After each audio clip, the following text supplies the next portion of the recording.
Cette poésie, écrivait Diderot dans son discours sur la poésie dramatique, veut quelque chose d'énorme, de barbare et de sauvage.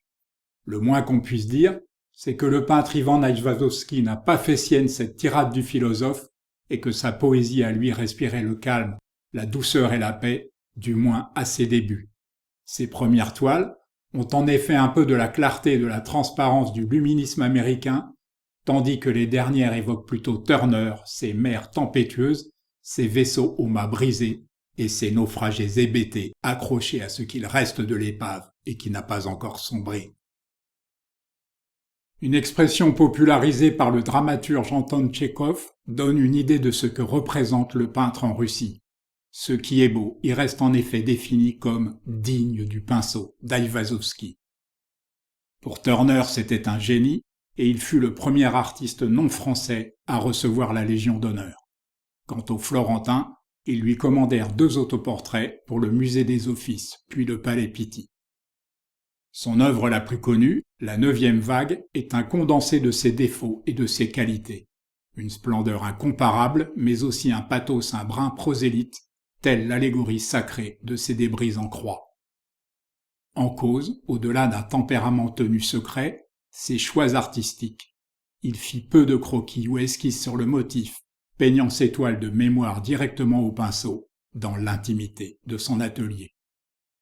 Une mémoire qui fut légendaire et qui était entièrement tournée vers son travail.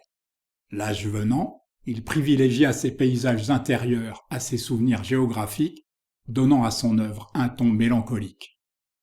D'origine arménienne mais né en Crimée, il y mourut 82 ans plus tard, dans la ville même d'où il était parti pour conquérir le monde, car son succès, nous l'avons vu plus haut, fut international. Vous lirez ici ou là que son romantisme atteignit son apogée dans les années 1850, mais je m'inscris en faux. C'est 20 à 30 ans plus tard qu'il évolua de marines et naufrages décoratifs à des tempêtes plus intimes.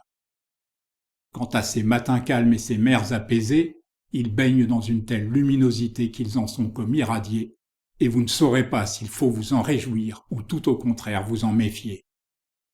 Regardez cette resplendissante mer calme avec ses pêcheurs de goémons et dont le seul sillage a été tracé par un oiseau. Cette voile blanche qui s'éloigne dans l'air pur pourrait être remplacée par la cuirasse d'un croiseur. Alors le ciel se chargerait de noir, les navires en présence s'éperonneraient les uns les autres avant de sombrer dans un gouffre d'eau glacée où les humains ne seraient plus que fétus de paille.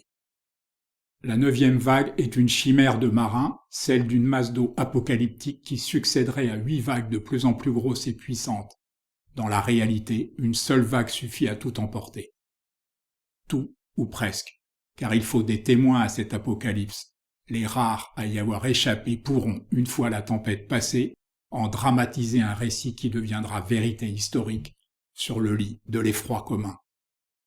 Chaque soir, pendant des années, à pied, à cheval, en voiture, sous un ciel incertain, les survivants viendront contempler l'horizon et frémir de secrète excitation à la seule idée d'une nouvelle et terrible apparition.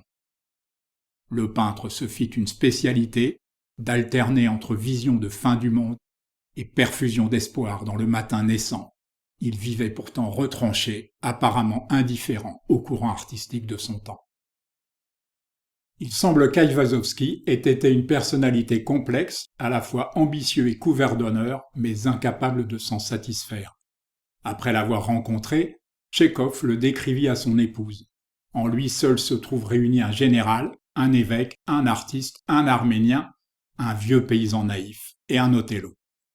Ainsi, ulcéré par le sort fait aux Arméniens dans l'Empire ottoman, il jeta à la mer les médailles qui lui avaient été données par le sultan. Il fut surtout un géant de la toile et un bourreau de travail, auquel près de 20 000 œuvres ont été attribuées. Nombre d'entre elles prouvent que peu de peintres ont senti la mer comme lui.